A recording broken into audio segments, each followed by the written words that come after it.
Metro మాకొద్దు, అప్పులు అధిక వడ్డీని భరించలేకపోతున్నాం, 6,000 కోట్లు ఇస్తే ప్రాజెక్టు నుంచి తప్పుకుంటాం, మా ఈక్విటీ వాటాను విక్రయించేందుకు సిద్ధం. కేంద్ర రాష్ట్ర ప్రభుత్వాలకు ఎలాంటి లేక బకాయిలు ఇవ్వకపోవడంతోనే ఆర్థిక సంక్షోభాన్ని వెల్లడి. భూములను సద్వినియోగం చేసుకుంటే మరింత ఆదాయం, నిపుణుల వ్యాఖ్య అంటూ చూస్తా ఉన్నాం. సో ఈ బకాయిలు ఇక గత సంవత్సరం కేసీఆర్ నుంచి మొదలుకొని ఇప్పుడు రేవంత్ రెడ్డి వరకు ఈ బకాయిలన్నీ కూడా పేరుకపోయి ఇబ్బడిగా 1,000 కోట్ల రూపాయలు అయినాయి. నిన్న మనం చూసాం ఉన్నత విద్యా సంస్థలకు 8,000 కోట్ల రూపాయల బకాయిలు పడ్డది ఈ రాష్ట్ర ప్రభుత్వం. ఇప్పుడు మెట్రోకి 6,000 కోట్ల రూపాయల బకాయిలు పడ్డది. సో ఎందుకు ఇదంతా కూడా ఈ రాష్ట్ర ప్రభుత్వం గత 10 ఏళ్లలో పరిపాలన ఎట్లా చేసి కేసీఆర్ అప్పుల కుప్ప వేసి పెట్టిండు. ఇంకా చాలా ఉన్నాయి, ఇలాంటివి చాలా ఉన్నాయి. ఈ ప్రభుత్వాలు అంటే ఏంటంటే ఊదరగొట్టు ప్రసంగాలు, మాయా ముచ్చట్లు చెప్పి, పిట్టల దూరం ముచ్చట్లు చెప్పి ప్రజలను మభ్య పెడుతున్నారు కదా. ఆ పిట్టల దూరం ముచ్చట్ల ఫలితం ఈరోజు తెలంగాణ సమాజం అనుభవిస్తూ ఉంది. రేపు మాపో మెట్రో మూసివేసేటువంటి పరిస్థితికి వచ్చింది. హైదరాబాద్ నగరవాసులకు ఇది ఒక భారీ షాక్గా చెప్పొచ్చు.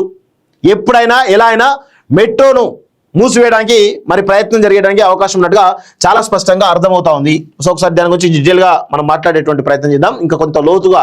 మెట్రో మాకొద్దు, అప్పులు అధిక వడ్డీలు భరించలేకపోతున్నాం.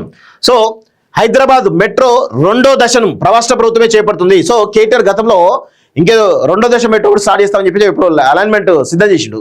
మరి వీటి బకాయిలే ఇవ్వలేని వాళ్ళు ఎందుకు ఇదంతా దుర్మార్గం? అంటే ఎంత ఘోరంగా ప్రజలు మభ్య పెడతారు. ఇప్పుడు రేవంత్ రెడ్డి కూడా అదే పని చేస్తా ఉన్నాడు సీరియస్గా. సో మొదటి దశను కూడా మీరే తీసుకోండి మెట్రో నిర్మాణ సంస్థ L&T కేంద్ర రాష్ట్ర ప్రభుత్వం లేఖ రాసింది.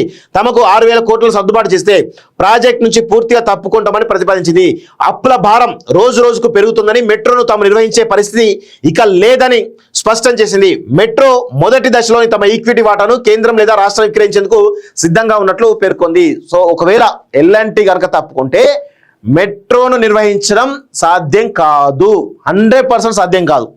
సో గతంలో 2-3 సార్లు ఇటువంటి ప్రకటనలు చేసింది. అయితే ఈసారి కేంద్ర గృహ నిర్మాణ శాఖ సంయుక్త కార్యదర్శి జైదీప్కు ఇటీవల లేఖ రాసింది. అలాగే రాష్ట్ర ప్రభుత్వం కూడా విజ్ఞప్తి చేసింది. మొదటి దశలో చేపట్టిన మూడు కారిడార్లను కేంద్రానికి లేదా రాష్ట్రానికి అప్పగించేందుకు తమకు ఎలాంటి అభ్యంతరం లేదని తెలిపింది. స్పెషల్ పర్పస్ వెహికల్ ని ఏర్పాటు చేసి అప్పగించాలని సూచించినా తాము సిద్ధంగా ఉన్నామని పేర్కొంది. ఇదే విషయాన్ని వారం రోజుల కిందట సచివాలయంలో ఉన్నతాధికారులతో జరిగిన సమావేశంలో వెల్లడించింది. ప్రభుత్వం నుంచి రావాల్సిన బకాయిలు రాకపోవడంతో టికెట్లు ప్రకటనతో వచ్చే ఆదాయం నిర్వహణకు సరిపోవడం లేదని, వడ్డీలు, విద్యుత్ ఛార్జీలు, ఉద్యోగుల జీతభత్యాలు భారంగా మారాయని పేర్కొన్నట్లు తెలిసింది. మెట్రో 2వ దశకు అనుమతి ఇవ్వాలంటూ కేంద్ర ప్రభుత్వాన్ని రాష్ట్ర సర్కారు కోరుతున్న సమయంలో మొదటి దశ నుంచి తాము తప్పుకుంటామని L&T లేఖ రాయడం గమనార్హం. అప్పులు అధిక వడ్డీలు సమస్యగా చూపిస్తూ మెట్రో ప్రాజెక్టు నుంచి తప్పుకుంటామని ప్రతిపాదిస్తుంది. జాప్యంతో పెరిగిన నిర్మాణ వ్యయాన్ని ప్రభుత్వాలు సర్దుబాటు చేయకపోవడము ఇందుకు కారణమని చెబుతున్నారు.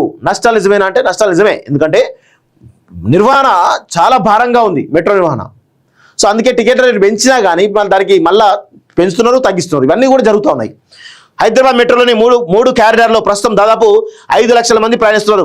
మన దగ్గర కనీసం ఛార్జ్ 11 రూపాయలు కాగా గరిష్ట ఛార్జ్ 69 రూపాయలు ఉంది. మిగిలిన మెట్రోలతో పోలిస్తే మన దగ్గర ఛార్జీలు కాస్త ఎక్కువ విమర్శ కూడా ఉంది.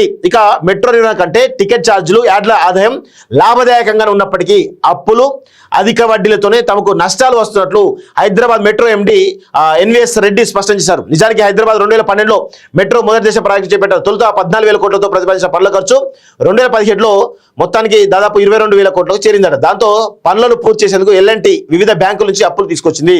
ప్రస్తుతం 15,920 కోట్ల ఆస్తులున్న మెట్రోకు మొదటి దశలో 8,000 కోట్ల అప్పులు ఉన్నాయి. మెట్రో నిర్మాణానికి తొలుత ప్రతిపాదించిన 14,132 కోట్లలో L&T 9,892 కోట్లను 10 బ్యాంకుల నుంచి 7 నుంచి 10% వడ్డీకి రుణం తీసుకుంది. తన వాటాగా 20% ఉంటే 2,800 కోట్ల సమకూర్చింది. కేంద్ర ప్రభుత్వం 1,400 కోట్లకు VGF గా నిర్ణయించింది. ఈ నేపథ్యంలో బ్యాంకుల నుంచి దాదాపు 10% వడ్డీకి అప్పులు తీసుకొచ్చామని చెప్పేసి అంటున్నారు. 4,000 కోట్లకు పైగా అదనపు ఆదాయం అంటూ కూడా చూస్తాం.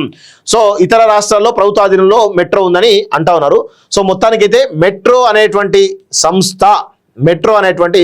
సంస్థ చాలా క్లియర్గా ఈరోజు ఏం చేస్తూ ఉంది, చాలా స్పష్టంగా అప్పుల పాలైపోయినా మేము తప్పుకుంటామని చెప్పేసి అంటున్నారు. మరి ప్రభుత్వం వల్ల అవుతుందా నిర్వహణ?